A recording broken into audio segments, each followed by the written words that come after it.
Hey you guys, what's up? Your girl G here. Long time no see. I know it's been a minute since I've talked to you guys, but your girl got busy with work. It's always something, I'm telling you. And then I got some good news. I have some good news. So with my new job, you guys, remember I told you I had to be doing some testing so I can get my certification, so I can get my license. Well, your girl done passed, and now I'm a certified licensed agent. Okay? I can't believe I passed that whole, y'all, by the grace of God. You have to make a 70 or higher to get your certification license. Bitch, tell me why I made a 74. I ain't even mad. The whole only thing that matters is that damn test paper said pass. So now your girl's official. I'm super excited, y'all, because that means I can start really making some money, okay? But now that I really got into this job, you guys, like as a financial advisor, like I'm just like super like dope about it. The money's gonna be great when I really start, getting into that now that I'm officially certified. And then I get to educate people on money, something that a lot of people could really use right now. A lot of people don't know about what they should do with their money and how they're supposed to handle it and all types of insurances and breaks and all types of stuff they can get. Like, a lot of people just really do not know. I'll be talking to people and they be like, what is an IRA? And I'll be like, wait a minute, you don't know what an IRA is? Like, we really have to teach people about financial education, y'all. And I get paid good to do it. Y'all, I'm telling you. And my company right now, they are hiring. So drop down in the comments and let me get you hooked up, you guys. I'm telling you, it's the way to go. Drop down in the comments if you would like some more information. Because this, and you get to work from home, like, I cannot complain.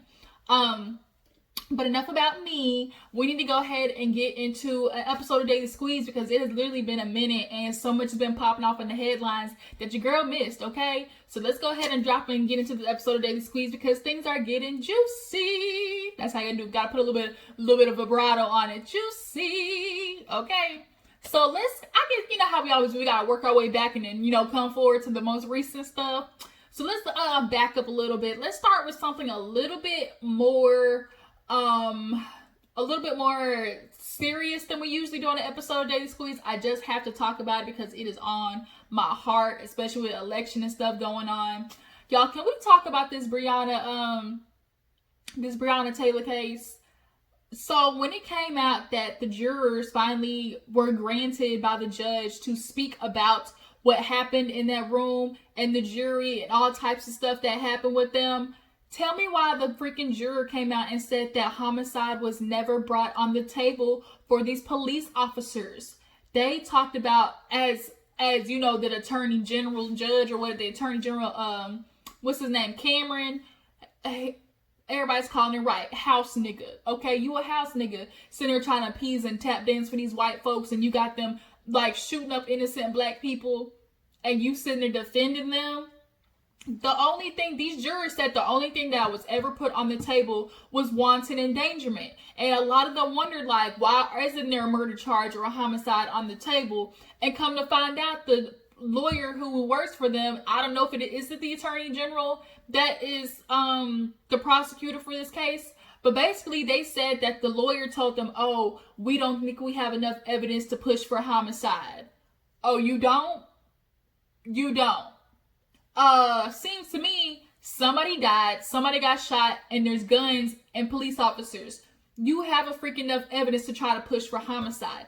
And then that's why if you push for homicide and you can't get it, you at least get first, second, third degree murder. Like, you didn't put it up there because you did not want to be the lawyer who lost and got freaking white police officers time. Because had that been on there, they would have got it. Period. They would have got it. And their asses would be in jail right now. But then here you are going to be looking like the black lawyer that lost to get these white police officers locked up. And he doesn't want that on his record. That's all that is. And then you come to the people and start lying and talking about, oh, the jury all agreed, that this was, the best case scenario. And, we didn't have any problems. We got, the charges that we could. And half the jurors was like, no, actually, all of us weren't agreeing on what happened. Like, a lot of us felt that there should have been more, but they didn't offer it. So we did, what we could. And now they're finding out all this extra information in regards to the case. The police officer that got shot, the bullet in his leg didn't even belong to the gun that the boyfriend shot. It belonged to the goddamn police officer. So it's like all of this stuff is popping out. Then the video footage comes out about how one of the officers like, oh, you're on camera, like warning them, like, remember we're recording. Or they didn't even check for Breonna Taylor's body until after like 20-30 minutes. They were like, oh, she's done, like, don't even worry about it. Like, y'all could have saved this girl. This always happens in police instances where it's like somebody is injured, hurt, shot, and y'all aren't giving them immediate care. You're like waiting. Y'all were too busy trying to get the boyfriend all sewed up and make sure the situation looked like what it wasn't, that y'all let that woman sit there and bleed out and die. Like, that's somebody's family member. And the fact that they give these family members settlements and think, oh, wash my hands, like, that's it, that's all we gotta do is pay them for their pain. Like, that's not right. And it wasn't even until after Funky Donnie's video I watched on this that I thought about it from a whole new perspective. He brought up a good point. Shout out to Funky Doniva. He said, the way he put it was, it costs nothing to lock these officers up. It's free. You can lock these police officers up for free. But instead, it's more important to the state to cover these police officers that they're willing to pay $12 million to this family in order to appease them, in order to make that their justice, in order to cover these police officers' ass. It's worth $12 million to them to keep these police officers innocent and uncharged than to get them locked up for free. And when you think about it like that, it's like, damn, like, it's more important to cover these police officers' ass than it is to get this family justice that you can do for free. And that's why these police officers should be defunded, because that they have all these money from taxes and stuff like that, and they have all this money they can set aside for when shit happens like this. They have enough money to pay out all these millions of dollars in settlements, because it's sitting on the back burner for when they know officers is gonna fuck up. Like, to think about it like that's like, it costs you nothing to lock these motherfuckers up, and they did wrong. Like, there is no other way to go around it other than they shot somebody, just like, who was in their home, justifiably, protecting their home. Y'all tried to be sneaky and pull up on this person's house without a warrant and without acknowledgement. Y'all go banging on somebody's door, not saying it's police officers. And the reason y'all did that is because you knew you was wrong. You knew you were dead ass wrong, because if you knew you were trying to do something the correct way, you would have announced yourself as a police officer. And no person goes to their door with a freaking locked and loaded gun when somebody says, hey, police officers, open up. Especially not no niggas. Like, we're not trying to give y'all any more reason to shoot us. So I'm not walking to the door with a loaded gun when you say, hey, it's police officers, open up. And that's what the boyfriend said. He's like, why would I do that? Like, why would I sit there and try to go to, like, pull my gun out if they said it was cops? Even the people around them said that they never heard once officers announce themselves. So then you have that information on top of finding out that they offered the ex-boyfriend that they were looking for a freaking reduction of sentence. They try to reduce his time for him to sit there and say that Breonna Taylor was in it on his business and was helping him. Like, that's how much they were willing to try and fuck up this whole situation just to make these officers innocent. Like, it's so unfortunate, the stuff that we got to go through. And it was just on my mind. Usually Daily Squeeze is a lot more lighter and, up to date, talking about all the juicy goss.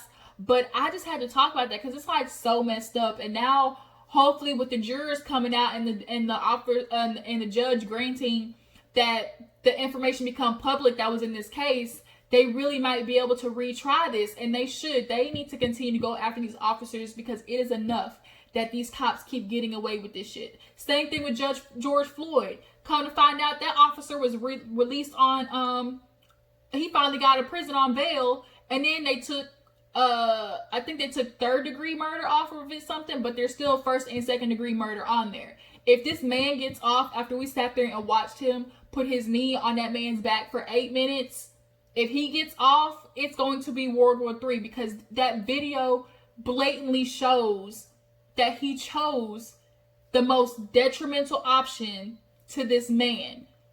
There is nothing that he can say that justifies what he did when you had all those people around you yelling out different options that you could have done. Hey, sit him in the car, sit him up. You got the handcuffs on him. Like, you got the handcuffs on him, put him in the back of the car.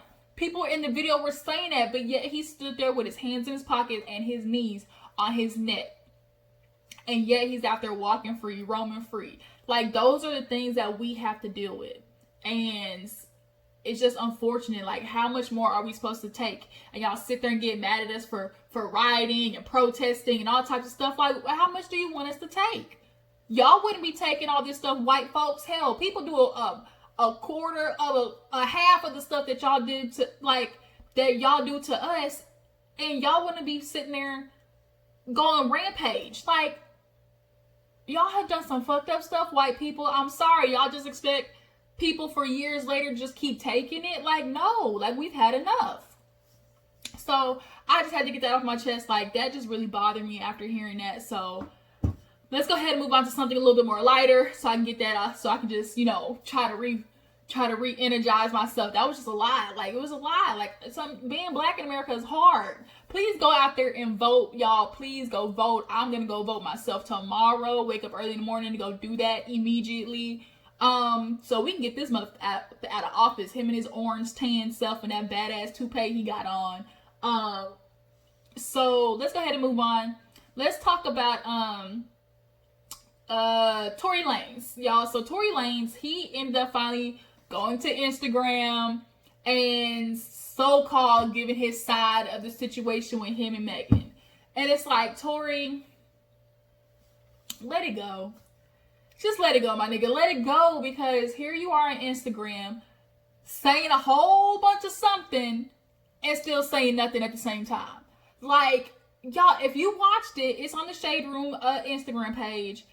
All he kept saying was, oh, you know, I've been sitting back not saying nothing, and it's hard because I'm watching her go out there and spout all this stuff that I know is lies, and I'm not trying to drag her or nothing. That's not what I'm trying to do. But I mean, I know I'm innocent. Like, you know, I know that the stuff that she said didn't happen.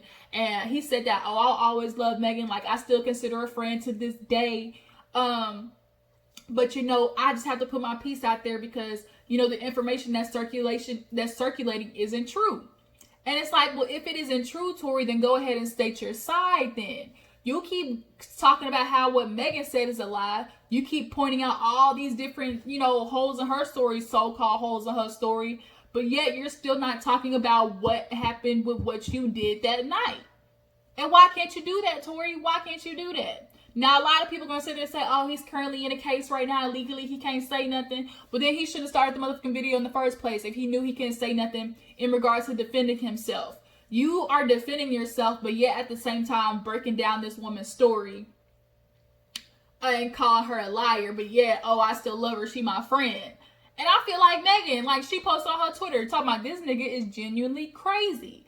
And he's talking about, oh, she didn't get shot. Now, apparently, he wants to call it a technicality because it wasn't a bullet that was in her foot. It was bullet fragments. Nigga, the point is, the goddamn gun was pointed towards her and it hit something near her vicinity that caused bullet fragments, bullet pieces to end up in her body. So at the end of the day, bitch, she got shot. When you go into a party and something, you know, pops out in the air and bullets hit, like, something and shatter, and you get hit with some bullet fragments, what you gonna say? Nigga, I got shot. So here it is for Megan. Nigga, she got shot. And if you was the one holding the gun, clearly, because you did not go on Instagram and say it wasn't me. The whole time, everybody sitting there who was in this situation raising their hand, not it. And we sitting here waiting on Tory to be like, so did you do it or not? But now he talking about Rock Nation hit him up and told him that he needs to be quiet and not say nothing.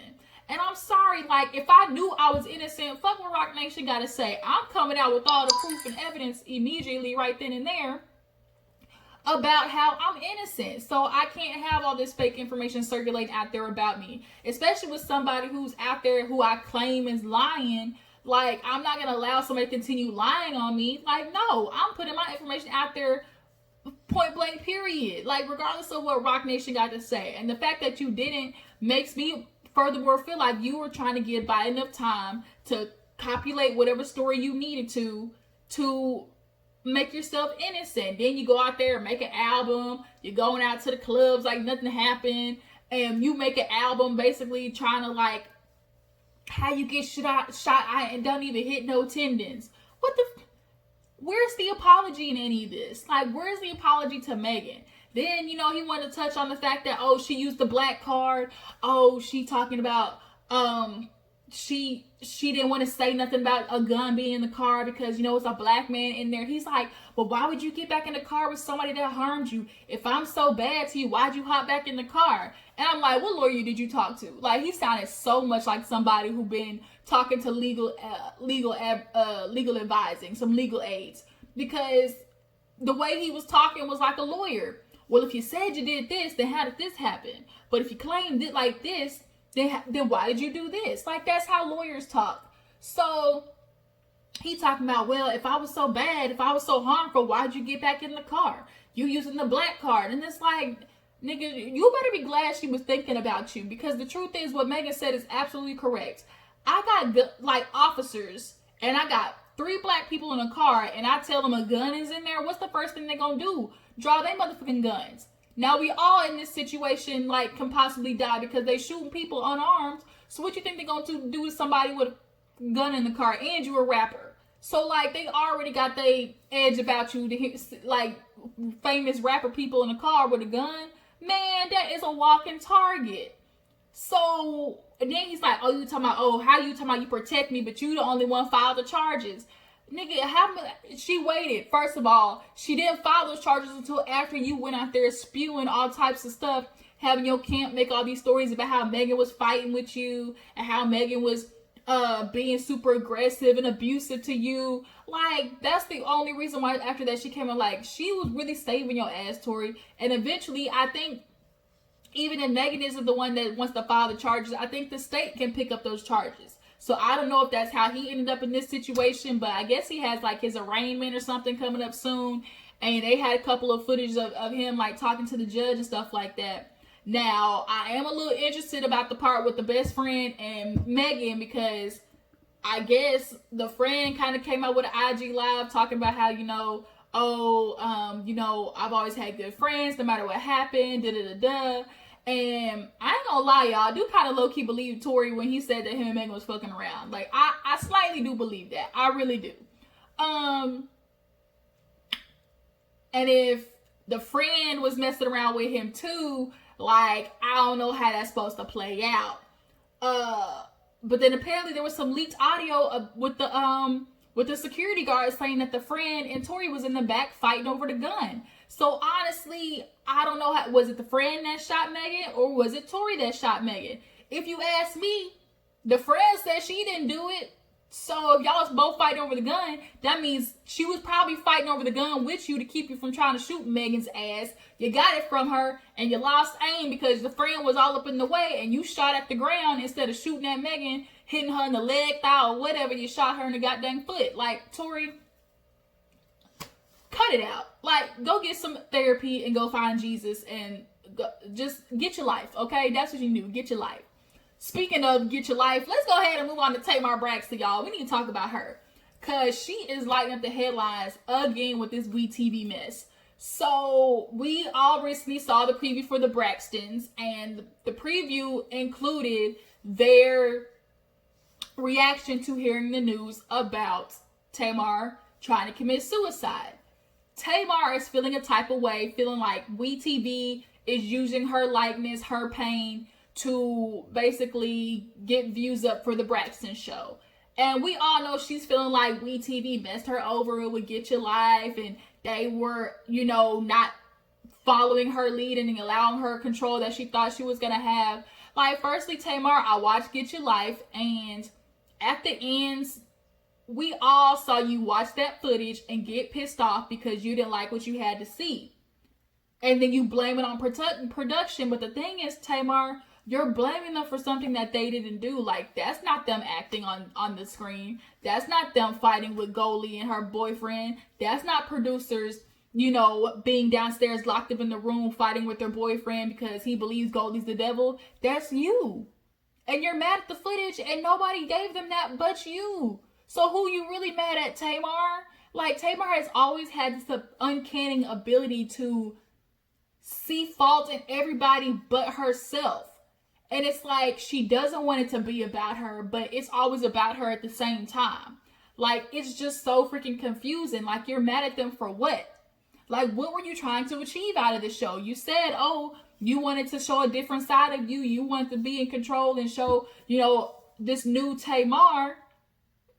But we couldn't because David's ass was all up in the way and freaking blocking you from your blessings. Goldie was a blessing to you, and you said it too, Goldie, how you were glad that she came in your life because she helped you. She helped your creative process. But because David didn't believe in it or he didn't know where the source was coming from, you lost out on a huge opportunity. And then you go and flip on Goldie talking about, oh, if she didn't know the answers to the questions, she should have went home and came back with answers. Bitch, you flip-flopping asshole. Like, I can't with Tamar. So now she feels like WEtv, because they decided to part ways, shouldn't be using footage of her. And here's why I have the problem with that. Because they said Braxton's was filming way ahead of the situation. So really the moment that they used as the trailer was a reenactment. Like, Tamar, you've been in reality TV long enough to know how this shit goes. So you're mad that they did a reenactment for the show and including the footage. But guess what? This show is called The Braxtons, okay? Not Tamar Get Your Life. This is The Braxtons. So they have every right to sit there and reenact what happened in their life. Because that suicide attempt did not just have anything to do with you or affect you. That was something that affects them. That affected them. You think regardless of y'all being in arguments and not talking to each other, you think they wouldn't be upset and be hurt if they found out that their sister tried to commit suicide? Like, so yeah, on the Braxtons, Tony, Tawana, Trina, Tracy, all of them, your mom, like, they have every right to show how they reacted to you and your shenanigans. Like, I just don't get it. Like, it's not always about you, Tamar, because you got that syndrome about everything's always about you, but it's never your fault type situation, and it's always something being done to me. Like, you really need to go get some help, and you need to go find Goldie's ass. And then she unfriends the family, unfollows them. She starts defending David on Instagram when Tony called him a goddamn weasel and ferret. Here you are defending a man that literally said that he was going to do a murder-suicide. Like, kill you, then kill himself. And then brings the kid into it, like using Logan basically as a tool against you. And you said he was controlling and mentally, verbally abusive. All these types of things. But you go and defend this man in public. Like, Tamar, you really got some issues. Like, and you need to work through them. Like, it's not fair to make the Braxtons about you. Girl, bitch, you had your chance. You had your chance to go out there and try to be Beyonce. And it ended up goddamn Michelle. That's what you ended up like. And now you want to go be mad at the Braxtons. But this is their show. That's their program. And you were actually a part of it because you went to the wedding with that was filmed through the Braxtons. And that's kind of where all that other stuff happened with her. Was it Trina or Tracy? I guess one of the sisters like pushed her hand back. And that became a thing. And it's like, that's what happened on the Braxtons, though. So it's totally independent of the beef that you got with the WEtv producers in regards to Tamar Get Your Life. Like, they're not the same thing. So I just, like, Tamar has just really, I think, rubbed a lot of people the wrong way because we've watched her on the Braxtons. We've watched her on The Real. She always is finding a way how everybody else did her wrong. And it's never about how she contributed. Like, she contributed to the madness, like to the stuff that's going wrong in your life. Tamar, if in every situation that you hop, skip, and jump to, something is going wrong, the common denominator is you, Tamar. That's you in every situation. So, time to look in the mirror, bitch. Come on now. So, moving on, let's try to talk about, there was a whole bunch of stuff that I missed. I'm trying to think about everything I missed. Damn, Ice Cube, y'all. Everybody's getting on Ice Cube because he was trying to work with Trump. I was like, damn, Ice Cube, I get it. Like, because if Trump were to win, it's like, shit, we're going to need some niggas in the house to, like, at least get one foot in the door. But the problem is, like, no matter how much we try to feel like we're helping the situation, I get it. It's like, shoot, if they're going to use us, we might as well use them too. But the problem is they're always going to benefit more out of the situation than we are. Because, yeah, he might have put some papers down on the table and said, oh, this and this and this is what I'm working for. But we all know it's smoke and mirrors. What he needed was you to walk in that office, give him a photo op and a reason to say on Twitter, oh, I'm working with Ice Cube. I'm working with something for the people. And it's like, black people, we know. Niggas know. Like, it's real convenient. Now, all of a sudden, you want to work with us and start giving grants to the HBCUs and supposedly granting $500 billion to black businesses and stuff like that. Like, we know what you're doing, Trump. And after watching the VP debate, I'm the least racist person in here. Like, we get it. Like, this country is full of racist, bigoted mofos. Trump being the main one. And I get Ice Cube, you were trying to help, but I kind of low-key feel like D.L. Hughley when he went on his podcast and said, Ice Cube, you're not the person. Like, yes, we can appreciate you trying to help, but we don't need rappers going into the White House. We need people who are actually in the departments of where we need help. Okay, we need educational help. We need people who have been in the education field for a long ass time. Okay, the healthcare. We need doctors and lawyers and people who are in the healthcare field.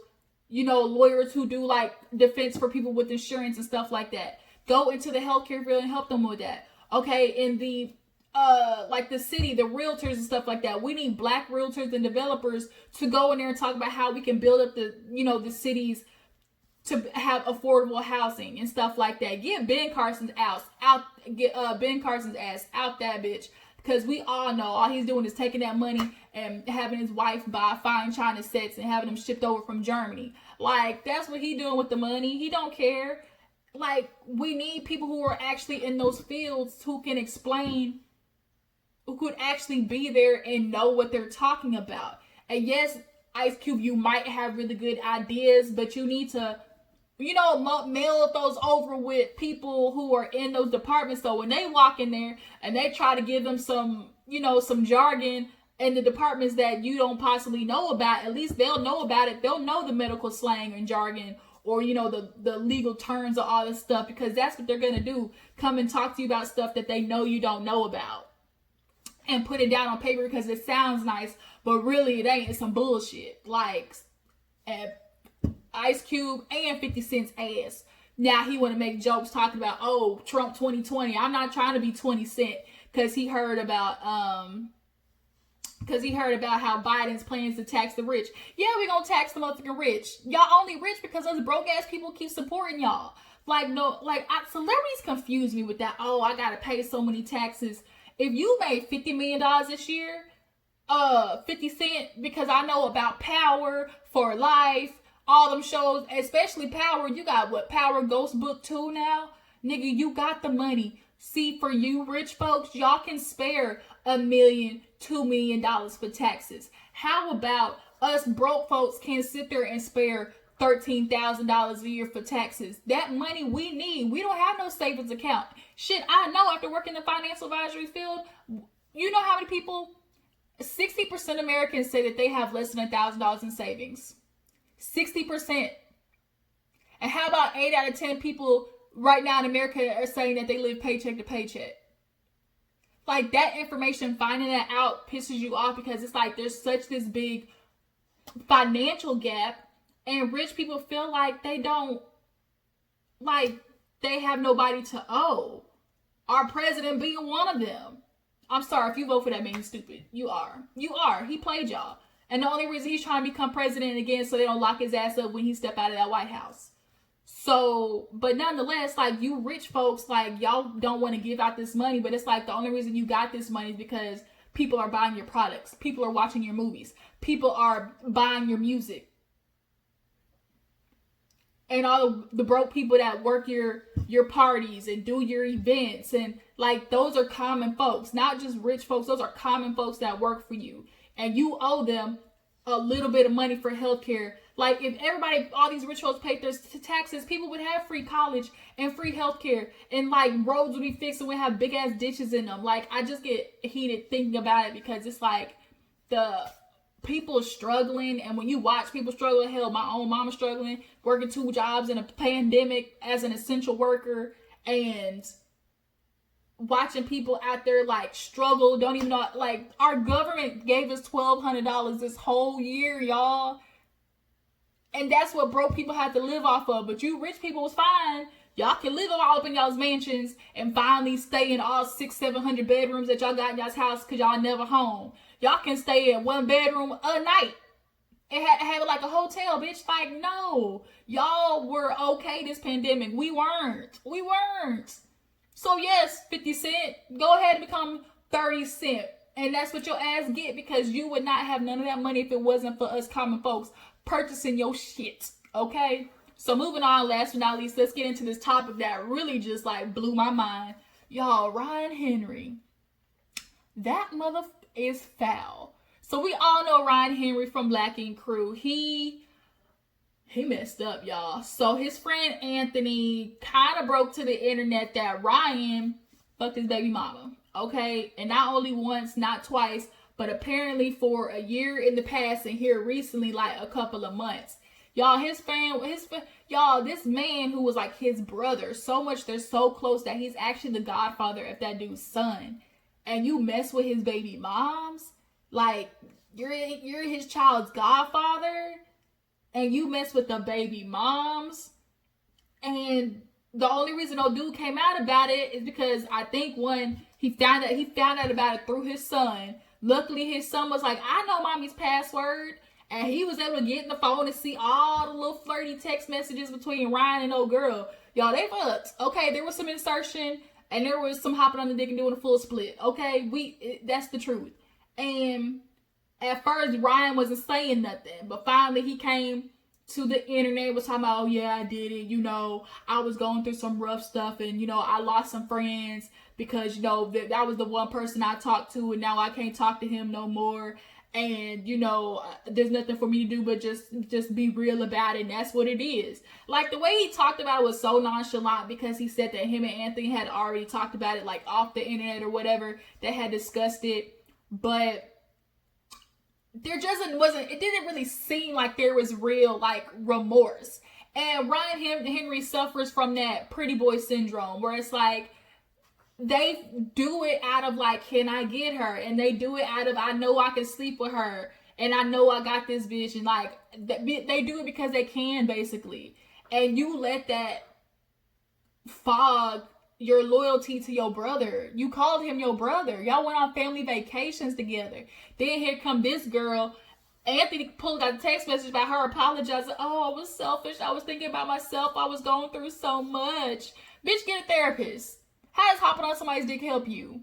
And especially your man's like homeboy, like, bruh. Then she comes out talking about, oh, I just want to let you guys know who you guys are uplifting, who you guys are praising. I'm not trying to say what I didn't do was like what I did wasn't wrong, but you know, I was in a relationship with a man good in the beginning, but then it turned into something real violent, emotional, physical abuse. She posted pictures about domestic violence when it was domestic violence week or whatever. And it's like, you're pulling this stuff. Even if it's true that this man have beat your ass, you stayed with him. You were with this man for 3 years. You decided to stay with him. So at that point, you say, okay, he's a new man. He told you whatever he had to tell you to get back with you. You trusted him enough to get back with him. And now you say you want to be monogamous with him. But you use that basically as your justification to fuck his homeboy, and then now all of a sudden use it conveniently when you see that you did something wrong. Like, I don't like that. Like, I don't like how she tried to throw that out there to, like, basically distract from what really happened between you and Ryan. Like, Ryan, bro, you foul. You done lost a homie for life, and I don't know if he gonna take you back as his friend, because y'all are each other's only, like, real only friends. And Ryan got mad because dude said he was gonna tell Rachel, and he threatened to beat him up and kill him if he told Rachel. Like, Rachel already know the type of nigga you are anyways, Ryan. Like, she dealt with it like firsthand when she watched you fuck Cat on national TV in a goddamn shower. She know what type of nigga you is. That's why she can't take you back. I mean, all them times you try, come on, Rachel, please. We got a family. Rachel, please. Let's get back together. I'm a new man. I know I really want you type shit. Like, Ryan, You're never gonna think about anybody but yourself, and then you're gonna use depression as an excuse. If you're just so mentally just down and out, like, you go get help. You don't fuck your homeboys' baby moms. And regardless of them not being together, you want to talk about loyalty and bro codes. You broke it, my nigga. Like, Ryan, like, how could you? And then the man was fighting cancer, y'all, through all of this. That's another thing. You watching this man struggle, the ego, through chemo, all types of stuff. But yet, it still wasn't enough to keep you from sticking your dick in his woman. Like, the madness, I tell you. People out here, they snakes in the grass and be the ones you know. But yeah, you guys, it was so much going on. I just had to catch up on all of that. Tell you guys I'm doing good, I'm doing better. I got this license obtained, so now it's time for me to go to work after this. But I just had to come and talk to you guys. It's been a minute. I miss you. Make sure you drop any birthdays down in the comments so I can do some birthday shout outs in my next video. What else am I missing? I think that's it. Oh, do you guys want me to review Real Housewives of Orange County? Let me know down in the comments if you want me to do that. And I guess I'll see you guys in the next video. Make sure you like this video, subscribe to my channel. I will catch you guys later. Deuces.